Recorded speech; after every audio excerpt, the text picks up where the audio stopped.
mi raconte eux eza yende ne ko Kabila mutasenga tout puis bakuta mon Mboka a rejeté combien de appels, a rejeté combien de messages. Abo iko kuta na ye.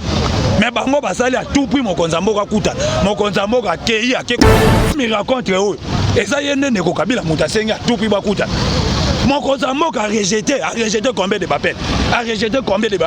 messages. Abo iko kuta na ye. Mais bango basali a tout prix mon Mboka kuta. Mon Mboka kei a donc ce qui est à son réveil yango ça raconte ya suka après si même proposition qui a que ne kovana na Uvira papa yo vani na Kinshasa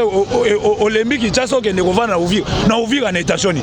Kinshasa wate Kinshasa te Uvira nana proposer le roi mais ko Kabila na proposer na tata Chilombo a que ne kovana na Uvira to timbeli Uvira pona nini po Uvira eza frontière na Burundi lokola Uvira eza frontière à Burundi ce qui kaka pas katisi Burundi mais trop c'est trop to kozala yao tia kozwaka pe pour les États-Unis parce que quand na règlement de compte ya ko se rendre là-bas aux États-Unis pas avec nous les Congolais dans un problème les États-Unis d'Amérique ba pesa qui est déjà visa na passeport à m'attaquer et bisi oko kende Uvira te ozana visa aux États-Unis passeport ba pesa qui oko même 5 personnes obéir na famille na ba aux États-Unis à côté que la biso tous les midi hier à Kekune États-Unis à kokende ko se rendre compte kuna na ba américain na makambo ya salaki ya ba nation espère à Nations Unies ces gens là c'est bazaki ba américain na koye biso papa journaliste rencontre au sein entre Joseph Kabila Félix Sekeza rencontre na bango suka rencontre finale rencontre ya suka o salaminde ya ngwana po biso to bandaki koloba ke no ba détraction e bana ko sala ma ati FCC cash o te boye ba milinga rencontre ya suka ya ngwana Félix Sekeli Chilombo ke na ye gauche droite te mon Mboka ayebisi ye bien ngai na ko respecter constitution ya mboka ayebisi nan ndeko Kabila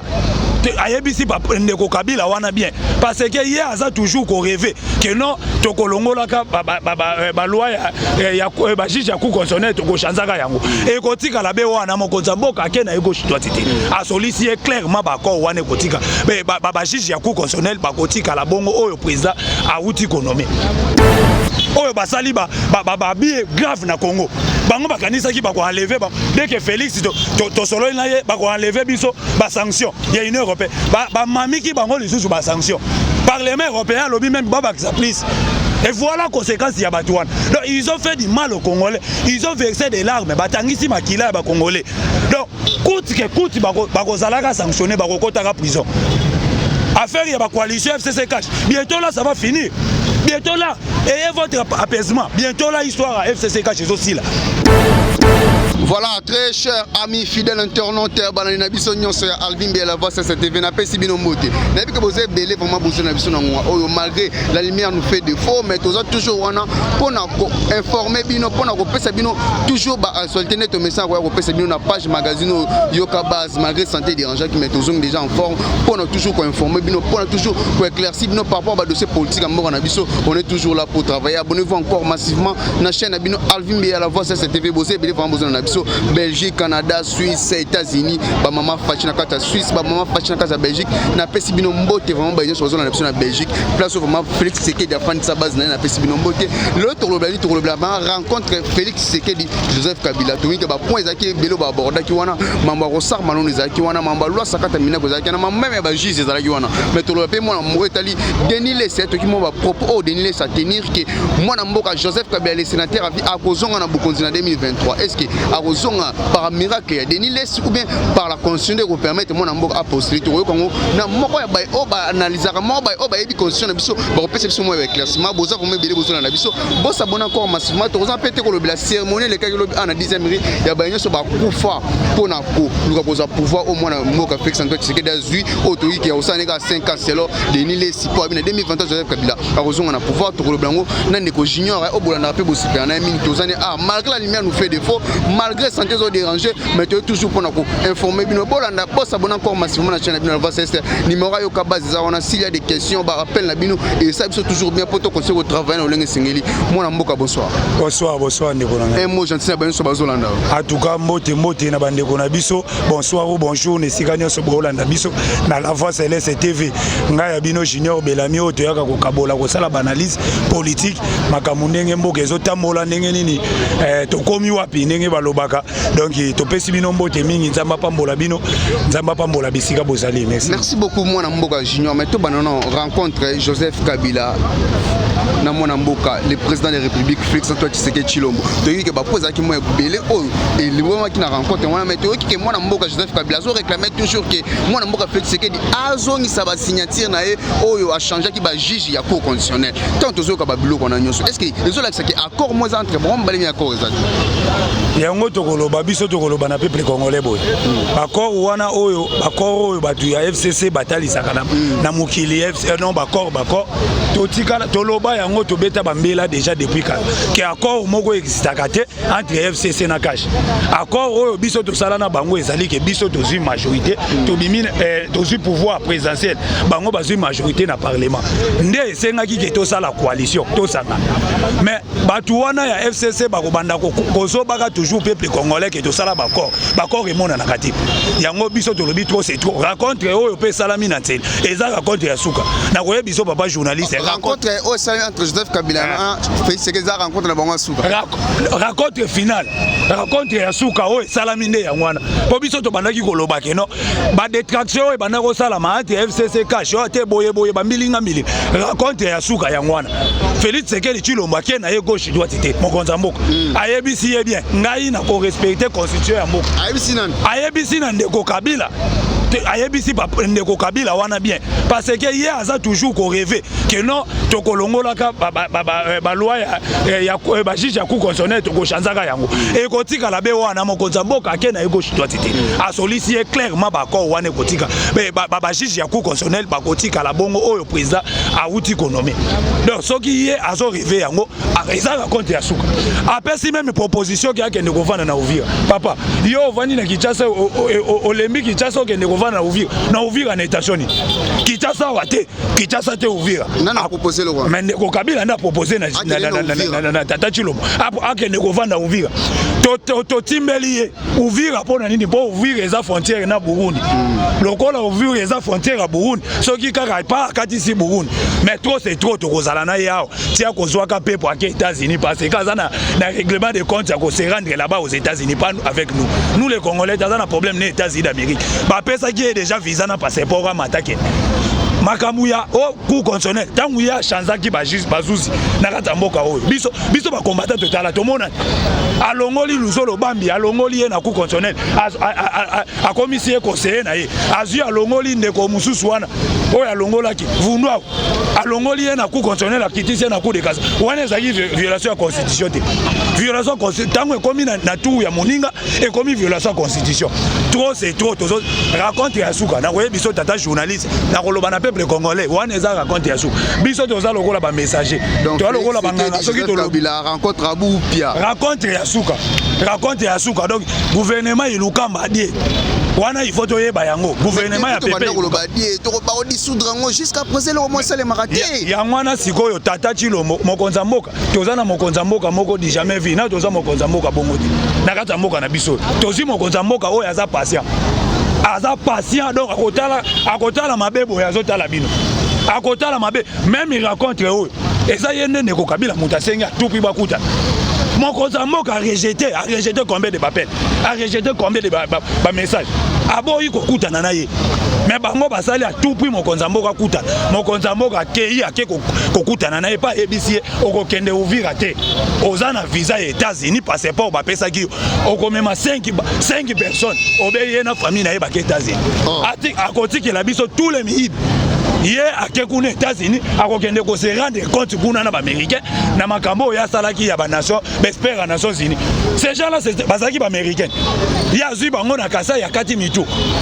politique ya terreur ko kataka batu mitu et inelié akokende ko se justifier là-bas biso ne to kotikala na batu lokola matata ponyo to tikana na batu lokola batamwe mwamba to tikana na batu lokola balin atundu bango nyonso bazana na règlement de compte à rendre na peuple congolais babiso oyo tokozwaka bango justice soki makala etondi tobongisi déjà Lusum bakokende kotonda lisusu na prison Lusum bakokende kotonda kuna entre temps yosoloba awa mwana mboka Félix Tshisekedi bakutani na Joseph Kabila mpona mbala suka mwana mboka Félix Tshisekedi ayebisi ke bakor wana ekosimba te mpo ya korespecte constitution mais tozomona mpe baprophète basala nzambe avant tokotela na bahomme politique mpo tomona badiscours esalemi ebele même na basala nzambe oyo ozoloba awa ke mwana mboka déjà zwi visa na ye na famille bakokende États-Unis mais tomoni prophète moko abimi alobiki na 2023 Joseph Kabila président de la République. En tout cas pour bien le prophète Denis Lessi. En tout cas ndeko na ngai pona déranger na ba congolais te bandeko na biso bazolanda po la voix céleste TV za chaîne moko munene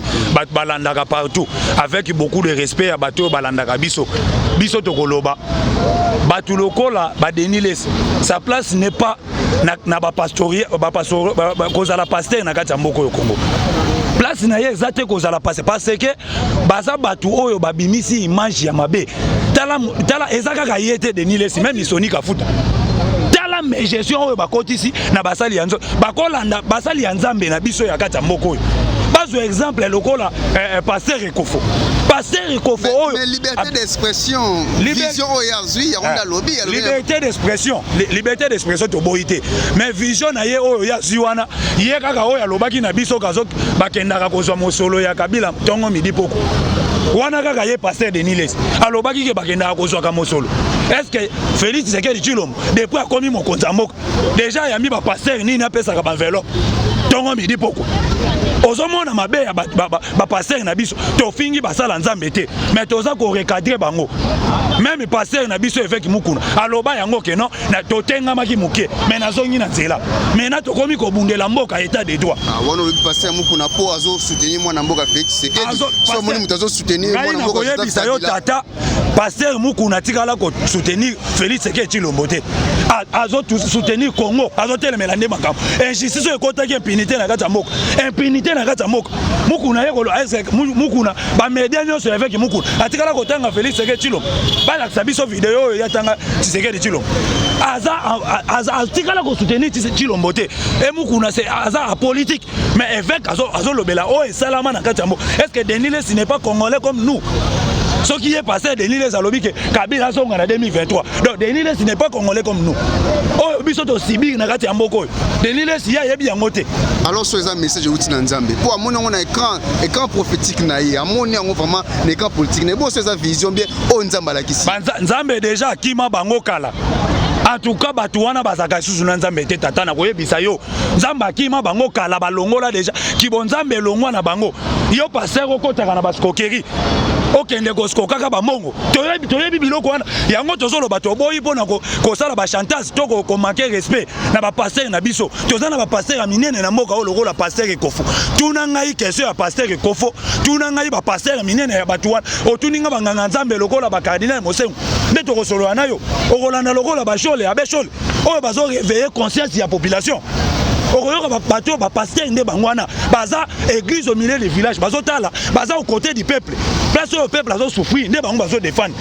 okoyoka show la lobby bino ba parlementaire ba député ba sénateur bo voter ba loi d'intérêt ya peuple soki bolongoli ba intérêt ya peuple na kati ba voix ba loi na bino na parlement nde catholique asengi biso ba congolais tous à l'éveiller c'est ça.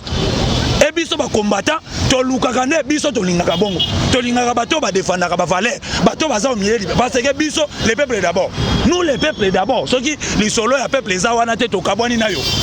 et ba Denis Lessi ba pesi position o ezake bazo kenda ko liaka mbongo ya kingakati ko liaka mbongo na kingakati to ate apesa kabiso mbongo yo Denis Lessi osala kana compagnie nini ya Kabila oza na titre nini na niveau tangu Kabila azaki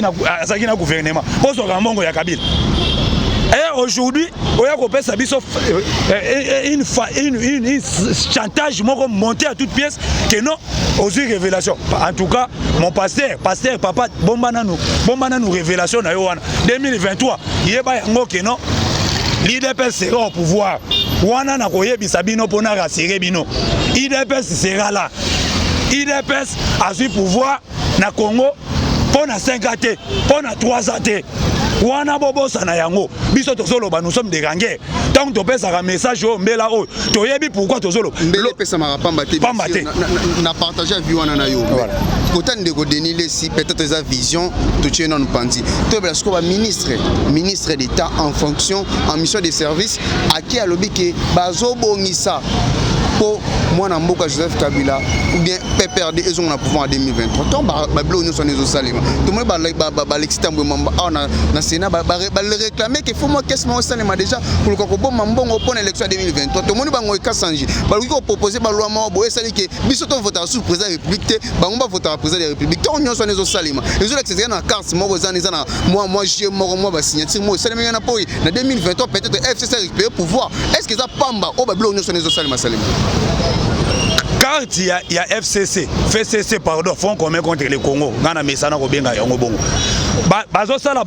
tous les cas na bango eza pona ko faire échouer chef de l'État oh tout bazo sala wana eza distraction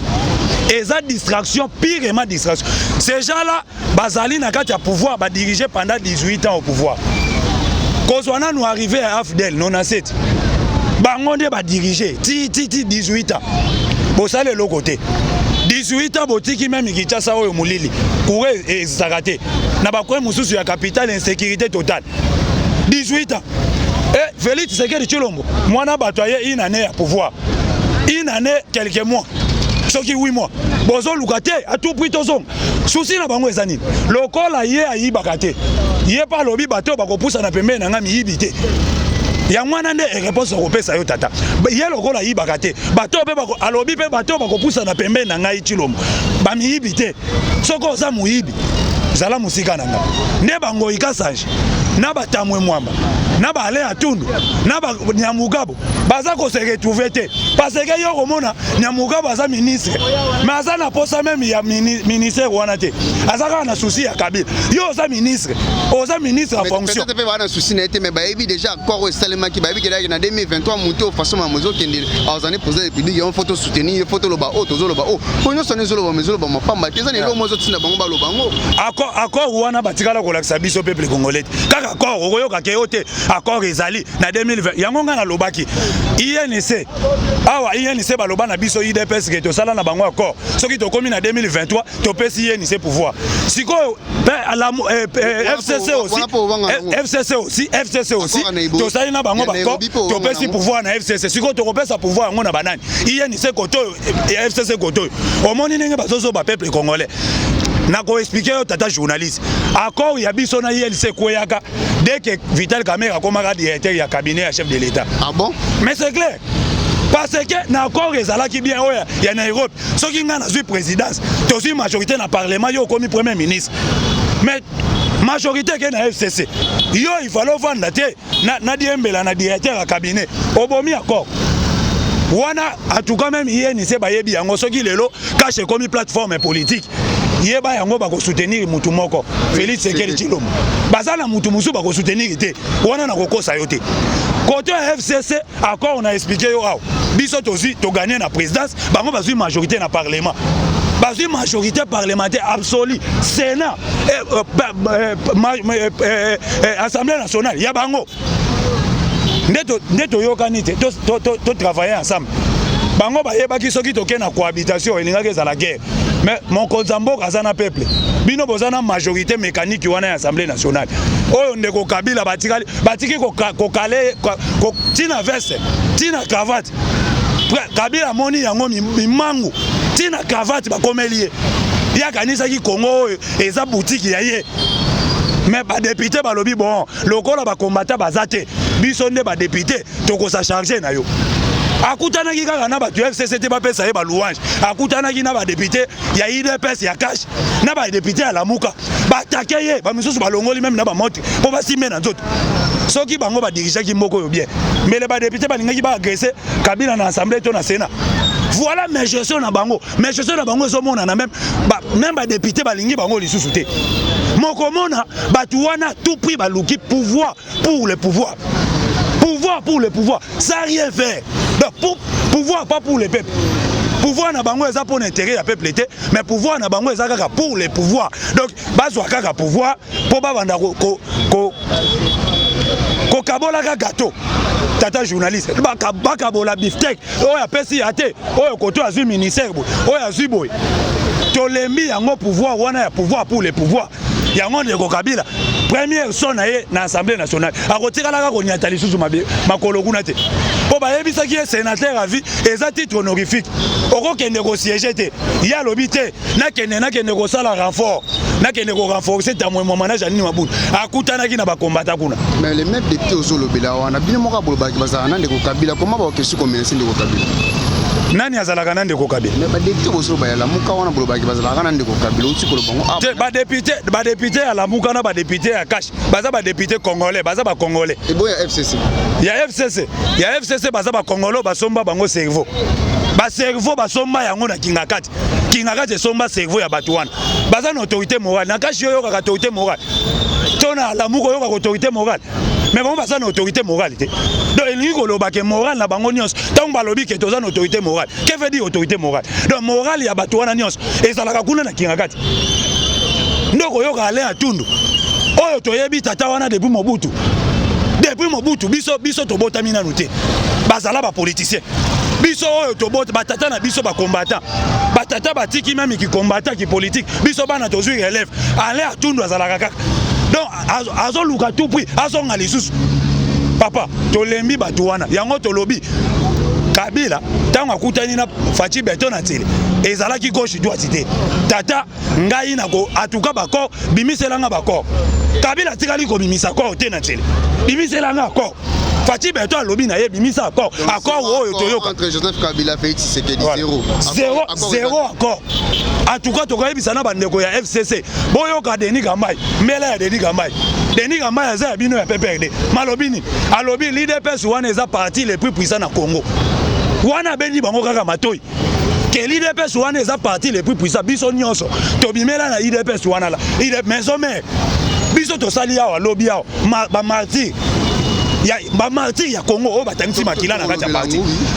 tosali est-ce que parti nini na kati ya Congo esali déjà ba organisation biso IDPS tosala parti nini oyo ba organisation eza mabete mais justice pe face à musana on peut te mona ba kotumama na kati ya parti mais IDPS loza na pouvoir ba luketo ko poursuivre ata ba dossier on sona te ba neko aussi ba kufa ba te eska pangana ba kenda mais ata ba poursuivre judiciairement te salemi toko kende malembe quand toko kende dans 5 ans toko kende malembe tata journaliste na koyebisa yo lelo Union européenne yo landi biso tolobaka kaka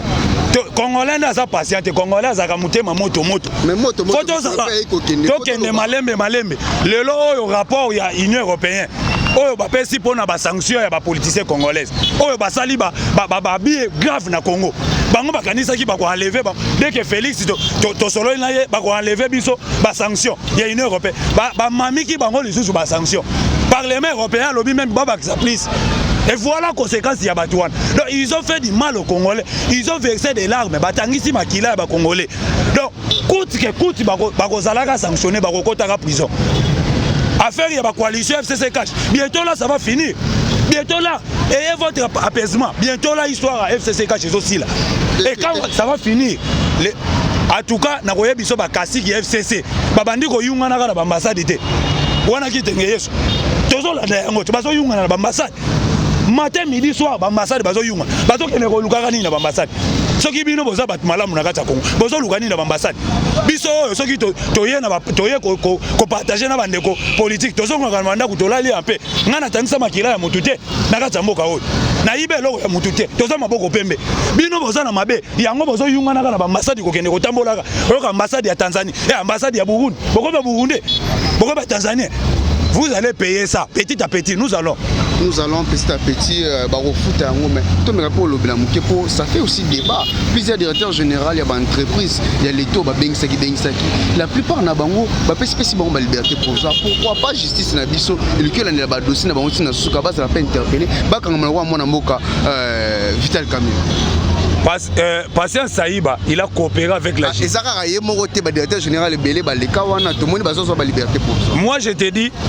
la justice ils sont coopérés parce que Patient Saïba on a zanan. Azaka mutu oyo bachaki kaka lokola moi mayonnette likolo.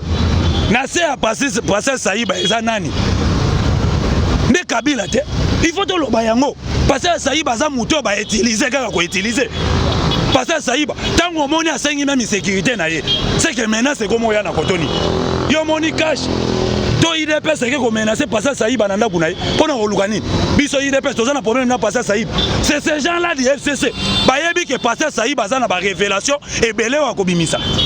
nanu kute silité bozo so mosolo ya l'état ya mboka ya Congo bozo tindaka na Tanzanie et que ndeko futaka ba soldats militaires na Tanzanie biso wa tozana ba militaire te tozana ba policier te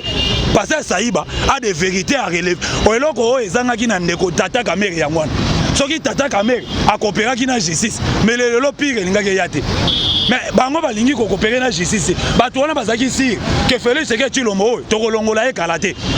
azokota kalate bazo lukela mutu na liwa même mabele kakokota na ye mabele mais mutu ngo akoti mabele te akoti mabele te nzamba azosunga azaka ka béton et ça toujours azana biso mais na mona azo bétonner ya Passer Saïba tandis que ba directeur général belé baleki wana bazo ba liberté provisoire ndeti Ariaf Moulak yep de kalate bazo lancer le sous deuxième kalate ezo landa ye deuxième mandat ezokende deuxième mandat ezokende IGF on azo yebisa yo IGF a outi ko détecter même problème ya balkanisation oh ne komatata pona tchela biso balkanisation muyibi organisé vol organisé chez Congolais donc moka oyo bito tikalaki en tout cas to koyebisa ba Congolais batikalaki na chance moko de combattants de l'IDPS ba Congolais batikalaki na chance moko de combattants de l'IDPS donc ce sont des gens oyo biso ba oyo tozo bundaka ka liti impunité il y a impunité donc na ko tikalaka même boy na vandi na ngabo tozo bundela nde mboke zonga na nzela ozomona même charroi oya transport na niveau ba bisi même ya transport à côté ça na kata charroi transport muyibi total plus de 130 000 fictifs na niveau ya ba fonctionnaire fonction publique matata ponyo ba organisation memi moyibi biso kutu tokanisaki matata ponyo tango aye na ba organisation wana tata wana yeli biso modernisation na niveau ya ba pays bato bando futa mana babake na banque azui mosolo mais or ka côté si moyibi des millions de dollars détournés voilà politique ya bato wana mais tous ces gens là basés sur la place au moment mongo wapi okuna na mabele soko kuni na mabele ndeti mende bakokende kotimola ngo na Sankuru na ba villageois soko ke kunda mo conseil to kopesa bango ko bomba mbongo wapi soko bombi na mundiala kangi kuna ine ko paye kuna lobi tozo kanga sanction okobomba mbongo wapi koto soko tembongo na banki ya Congo IGF alandeli donc basuki batwa yango moni bakomi na politique kaka non Kabila kozong 2023 Kabila kozong pourquoi bazolo ba Kabila zong po bazana na place akokende bomba musolo ya l'état te soko yibe kokende bomba wapi Félix Tshisekedi Tshilombo a bloqué bango machine nyonso ya détournement ekangami est-ce que constitution na biso Félix Joseph Kabila a tia sous candidature constitution na biso ya mboka est-ce que Pekisi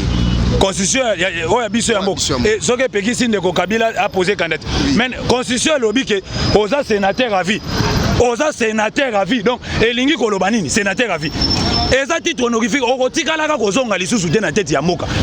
ti ye le sénateur à vie okokufaka sénateur yango oyoki André professeur André Joseph Kabila kozonga en 2023 quel article ya constitution ekopesa article 120 nde ekangi makambo wana nyonso non article 120 pardon ya constitution papa constitution eza kaka na ndako ya le atundu te constitution eza na ndako na ba téléphone ya congolais nyonso papa congolais nyonso eza na constitution ya mboka eza kaka na ndako ya le atundu te eza na ndako ya Lambert Mende te eza na ndako ya Nemi Mulana te constitution eza même na ba téléphone na biso tozo tambola nango akozonga ka na titre nini il est sénateur à vie tata Kabila pasonga na pouvoir professeur André Mbata lobiango il faut kufa soko akufi akoti mabela poli tango akopolande asekui ndaye ko poser candidature. Merci beaucoup moi Mboka Junior, je pense que toujours qui est déjà vers la fin émission d'abso mais tout me rappelle le blanc que tout ça déjà en 2021 tout ça déjà en 2020 scalaté 2021 chance ni européen ça moi Mboka fait ça toi tu sais que kilo popo mon réseau que le peuple d'abord depuis te banda ozela slogan ezaka slogan nanu et c'est réalisé par le langue tout ça malgré tout mon gratuit d'enseignement tout ça mon banzela pour ça mais peuple a souffrir makasi dollars za likolo to regarde dollar ekiti mais jusqu'à présent dollar za na 20 chance ni européen ça moi Mboka fait ça toi tu sais que kilo dollar mon konzi politique mon konza Mboka zobeta eleki même eleki ba makamba ba dollar eleki nyonso politique azo sala mboka na biso ekotaki tellement na libulu mokonza mboka ndenga za azosala nanu makambo minene ndo zoyoka ba rapport ya ba mapping oyo elelo échauffé tribunal oyo tribunal international pour des crimes faits au Congo, des crimes graves. Papa, yo koyebisa biso makambo dola. En tout cas nous les Congolais, ba Congolais baza, ba Congolais kondima mukete, kondima munene, ndeti ba biso, tozana nu patient na ba dollar. Na libumu tokangi nanu. Tokangi nanu tokende nanu. Si ba crime nyonso oyo, batu nyonso basali ba impunité na Congo, ba kozala traduit en justice. Parce que soki tobeti lisolo ya dollar, to BCC wana eza dirigé par qui? Deo Gassasa Mutombo Kabili c'est munene. Donc tozana bango bazingi biso. Makasa paza wana na ministère, moko wana za IDPS. Ministère agasi ya bandubola, mama wana bandubola, azobunda il est au four et moulin, mais aza touré avec des qui, bah tu as fait cesser, bah kasi qui FCC wana, baza wana pour l'échec des chefs de l'État, bango carte na bango exam, mi balé mi sa tuté, balingi récite sécurité, okoyoka ministre, yo aucun ministre aussi fonctionnement à l'État, batindi on a frais de mission à l'État, ok kuna na collège, ok ko ça la campagne électorale, ya kinga.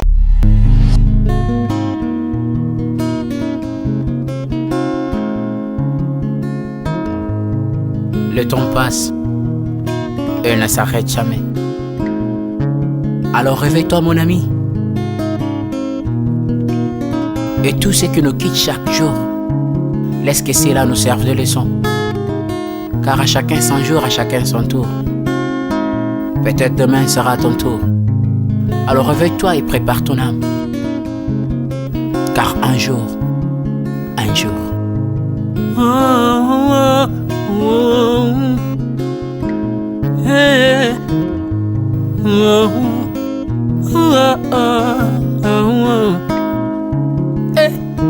Le temps passe, le jour s'envole, s'en va si vite sans laisser de traces. Hey. Comment faire pour l'arrêter, car il nous amène vers le jour de départ. Yeah. Tout s'effort avant nous, n'ont pu l'arrêter. Il s'en va sans arrêt, sans pitié, ni nous laisse le temps de faire nos bagages, que de tout mener. Le temps passe, le jour s'envole, s'en va si vite sans laisser de traces. Comment faire pour l'arrêter, car il nous amène vers le jour de départ.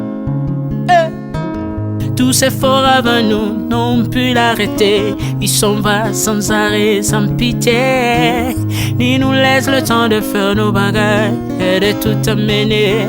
Il s'en va seul sans nous. Faut me perdre tout plutôt que de perdre son âme, à quoi bon tout gagner, mais sera que vanité. À quoi bon tout gagner, perdre son âme si l'on est censé de tout laisser. Moninga, verser le sang de l'autre, demain sera le tour, tu seras seul comme dans un miroir. À quoi bon tout gagner, perdre son âme si l'on est censé de tout laisser. Moninga,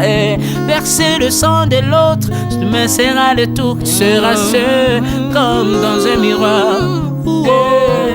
Où tu rendras compte devant le Seigneur toute ta vie sur terre. Après avoir tout gagné, l'on s'en va seul, sans rien amener. Faut me perdre tout plutôt que de perdre son âme. À quoi bon tout gagner, demain sera que vanité. Faut me perdre tout plutôt que de perdre son âme. À quoi bon tout gagner, demain sera que vanité. Moninga,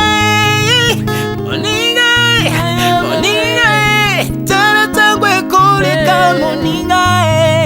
Moninga, tala bato bako kende. Akosala lolendo na mokili okanisi mokili yango yayo, etala bato bakoleka. Tango ekomema ngai, tango ekomema, tango ekotika moto te. Bakulutu bayakala basi bakende. Moninga, tala tango ekomema. Papi Charles Mombaya si akenda kala. Otango eza komema. Ya Maria si akenda misa mungolo we. Tala tango ebemi Papa de baba si akenda kala. Tango eza koleka ale moloto we asi akenda kala po tango eza koleka ata mobutu sesese kokukungwendo wazabanga asi akenda kala tango eza koleka Mzee Laurent Désiré Kabila akenda kala tango eza koleka tango ekotika moto te tango ebangaka mokolo te liwa abangaka mokolo te abangaka peleki te abangaka moto mbongo te ayokaka mpe mobola mawa te liwa tango ayaka amemaka moto nyonso tango ekoleka engela bomoi na yo epana yawe tango ekomema engela bomoi na yo mokolo na yo ekoya okokende ndenge nini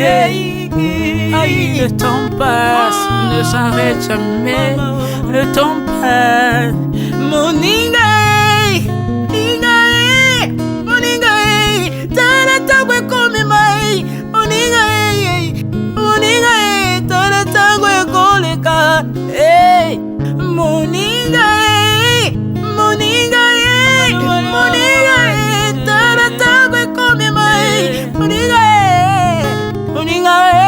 tala tangwe kome mai. Tango ekotika moto te engela bomoi na yo tala bato bakokende osala ndenge nini okotikala ebende te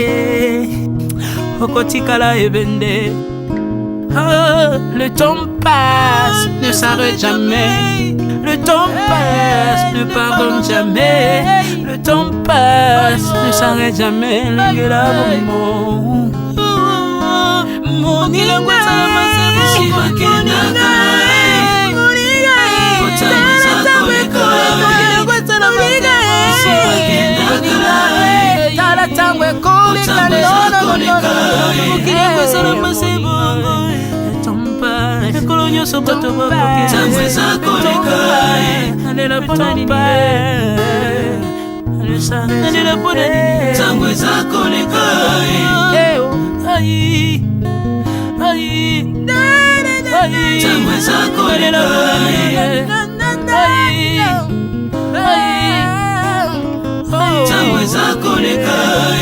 le temps passe. Alvin et Béa, tala tango ekoleka. Nabongisa bomonanga pona nini bato bakokende biloko nyonso ekoleka nalela tina nini natangisa makila na boma bato pona nini soki nyonso ekoleka un jour nabanga kufa pona nini soki naza putulu ya pamba mokolo ezali na koleka le temps passe